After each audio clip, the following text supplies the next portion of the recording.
दोस्तों, आज हम आपके लिए लाए हैं एक और नई फिल्म कॉन्जरिंग कनपन। यह एक तेलुगु हॉरर फिल्म है जिसमें सतीश और रेगिना सासंद्र मुख्य भूमिका निभा रही हैं। दोस्तों, फिल्म शुरू होती है एक छोटे से गांव से जो घने जंगलों के किनारे बसा हुआ है। गांव की हवा में हमेशा कुछ अनजान भय और रहस्य व्याप्त रहता है। गांव के लोग इस जंगल में जाने से डरते हैं क्योंकि उनके अनुसार यहाँ आत्माओं का वास है। अंधविश्वास और पुरानी कहानियों से भरा यह गांव एक दिन अचानक तब हिल जाता है जब गांव के सबसे साहसी व्यक्ति कन्नप्पन, सतीश द्वारा अभिनीत, जंगल के अंदर खो जाता है। कन्नप्पन एक दिलेर इंसान है। उसे किसी भी प्रकार के भूत प्रेत या आत्माओं का डर नहीं है। एक रात गांव में कुछ असामान्य घटनाएं होती हैं। पशु अजीब तरीके से व्यवहार करने लगते हैं और लोगों को जंगल से अजीब आवाजें सुनाई देने लगती हैं। कन्नप्पन को यह बातें ज्यादा प्रभावित नहीं करतीं। वह इसे अंधविश्वास मानकर जंगल में प्रवेश करने का फैसला करता है। उसकी नजर में यह सिर्फ गांव वालों का डर है और उसे इसे खत्म करना है। जैसे ही कन्नप्पन जंगल के अंदर जाता है, उसे महसूस होता है कि यह जंगल सामान्य जंगलों से काफी अलग है। यहाँ की हवा भारी और ठंडी है। पेड़ों की शाखाएं उसकी ओर खिंचती हुई सी लगती हैं और हर कदम के साथ उसे ऐसा महसूस होता है कि कोई उसे देख रहा है।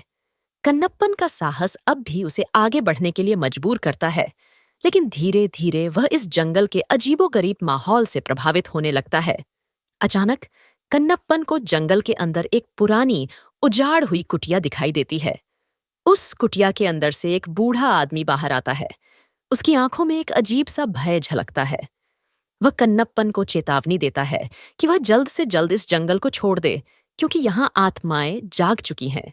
लेकिन कन्नप्पन उसकी बातों को मजाक समझता है और उसे अनसुना कर देता है। कन्नप्पन उस कुटिया के अंदर घुस जाता है। अंदर एक पुरानी, टूट चुकी दर्पण लगी हुई है। जब कन्नप्पन दर्पण के सामने खड़ा होता है तो उसे अपने पीछे किसी की परछाई दिखाई देती है। वह तुरंत पलट कर देखता है, लेकिन वहां कोई नहीं होता। उसकी धड़कनें तेज हो जाती हैं। दर्पण में उसे बार बार एक औरत की परछाई दिखाई देने लगती है, जो धीरे धीरे पास आती जाती है। अब कन्नप्पन को यह एहसास होने लगता है कि कुछ बहुत बुरा होने वाला है। जंगल में उसके साहस की असली परीक्षा तब होती है जब वह धीरे धीरे महसूस करता है कि वह अब जंगल में अकेला नहीं है। उसे आसपास की चीजें हिलती डुलती नजर आने लगती हैं। पेड़ों की शाखाएं अचानक से उसके चारों ओर लिपटने की कोशिश करती हैं और पत्तों की सरसराहट में उसे किसी के कदमों की आहट सुनाई देती है। जंगल में अब वह पूरी तरह फंस चुका है।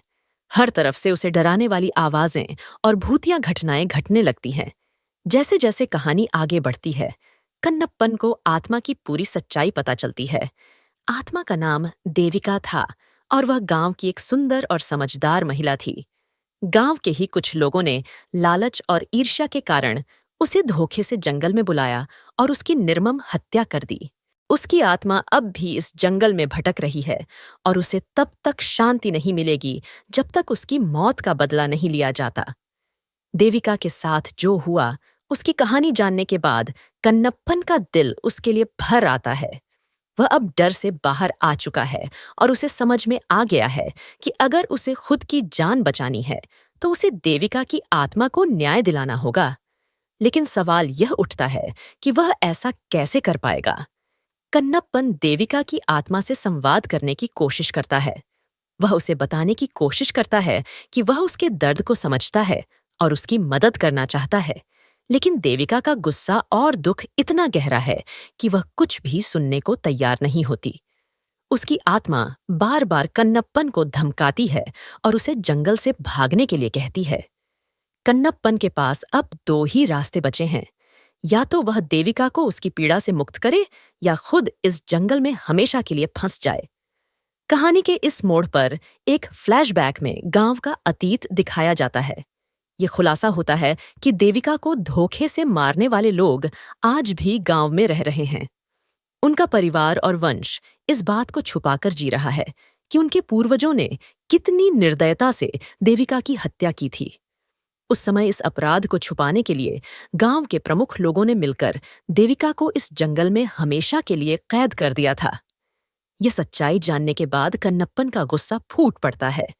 अब उसे यह समझ में आता है कि देविका की आत्मा इस जंगल में कैद क्यों है और उसे किससे बदला लेना है। कन्नप्पन ठान लेता है कि वह देविका की आत्मा को मुक्ति दिलाएगा। इसके लिए वह गांव वापस जाने का फैसला करता है, लेकिन यह काम इतना आसान नहीं है। देविका की आत्मा अब भी उसका पीछा करती है और उसे बार बार डराने की कोशिश करती है। उसकी चेतावनियां अब और भी खतरनाक हो चुकी हैं, क्योंकि अब देविका का गुस्सा उसके चरम पर पहुंच चुका है। कन्नप्पन किसी तरह जंगल से वापस गांव लौटता है। गांव पहुंचकर वह उन लोगों से मिलता है जो इस भयानक अपराध के जिम्मेदार थे, लेकिन वे लोग अपनी गलती मानने को तैयार नहीं हैं। वे अब भी अपनी ताकत और पद का इस्तेमाल करके सच्चाई को दबाने की कोशिश करते हैं। कन्नप्पन उन सभी के सामने देविका की आत्मा के बारे में बताता है, लेकिन कोई भी उसकी बातों पर विश्वास नहीं करता। कन्नप्पन की बातों को नकारते हुए गांव के लोग वापस अपने कामों में लग जाते हैं। लेकिन उसी रात कुछ अजीब घटनाएं शुरू हो जाती हैं। पहले एक घर में आग लग जाती है, फिर गांव के कुछ लोगों को जंगल से डरावनी आवाजें सुनाई देने लगती हैं। धीरे धीरे देविका की आत्मा गांव में आ जाती है और अपना बदला लेना शुरू करती है। गांव के लोग भयभीत हो जाते हैं। अब उन्हें कन्नप्पन की बातें याद आती हैं और वे समझ जाते हैं कि जो कुछ भी हो रहा है वह देविका की आत्मा का प्रकोप है। लोग कन्नप्पन के पास मदद के लिए दौड़ते हैं, लेकिन अब स्थिति उनके हाथ से बाहर हो चुकी है। कहानी के चरम पर देविका की आत्मा गांव के उन सभी लोगों का सामना करती है जिन्होंने उसे धोखा दिया था। एक एक करके वह उनके गुनाहों का पर्दाफाश करती है। कन्नप्पन भी इन घटनाओं का गवाह बनता है। वह देविका से बार बार कहता है कि बदले का रास्ता छोड़कर वह शांति पा ले, लेकिन देविका के अंदर का गुस्सा और उसकी पीड़ा अब काबू से बाहर है। अंततः देविका की आत्मा अपने अंतिम शिकार को पकड़ लेती है। गांव के सबसे अमीर और ताकतवर व्यक्ति, जिसका परिवार इस पूरे षड्यंत्र का मुख्य कारण था, को वह अपनी चपेट में ले लेती है। उसकी हत्या के साथ ही देविका की आत्मा को थोड़ा सुकून मिलता है, लेकिन वह अब भी पूरी तरह शांत नहीं होती। अब कन्नप्पन के सामने सबसे बड़ी चुनौती आती है। उसे यह निर्णय लेना है कि क्या वह देविका की आत्मा को उसकी पूरी मुक्ति दिलाने के लिए कुछ और बड़ा कदम उठाएगा। वह देविका से कहता है कि उसने अपना बदला ले लिया है और अब उसे शांति प्राप्त करने की कोशिश करनी चाहिए। देविका की आत्मा, जो अब तक सिर्फ बदले की आग में जल रही थी, कन्नप्पन की बातों को सुनकर थोड़ा शांत होती है। वह उसे बताती है कि उसकी मुक्ति तभी संभव है जब गांव के लोग उसकी कहानी को याद रखें और उसके साथ हुए अन्याय को कभी न भूलें। कन्नप्पन गांव के लोगों के सामने देविका की पूरी कहानी उजागर करता है। वह सबके सामने उसकी आत्मा की शांति के लिए एक अनुष्ठान करता है। गांव के लोग अब इस बात को समझ जाते हैं कि उन्होंने एक निर्दोष आत्मा को कितने सालों तक पीड़ा दी है। अंत में कन्नप्पन के प्रयासों से देविका की आत्मा को मुक्ति मिल जाती है। उसकी आत्मा एक आखिरी बार कन्नप्पन के सामने प्रकट होती है और उसे धन्यवाद देती है। इसके बाद वह धीरे धीरे आकाश की ओर बढ़ती है और हमेशा के लिए गायब हो जाती है। देविका की आत्मा की मुक्ति के बाद गांव का माहौल बदल जाता है। जहां पहले डर और अंधविश्वास का राज्य था, वहां अब शांति और सच्चाई की जीत होती है। कन्नप्पन गांव का नायक बन जाता है और उसके साहस की कहानी हमेशा के लिए याद रखी जाती है। कहानी का अंत इस संदेश के साथ होता है कि किसी के साथ किए गए अन्याय का प्रायश्चित जरूरी होता है और कभी-कभी न्याय की राह कठिन हो सकती है, लेकिन अंततः सच की जीत होती है। दोस्तों, तब तक के लिए बाएं बाएं। मिलते हैं अगली वीडियो में।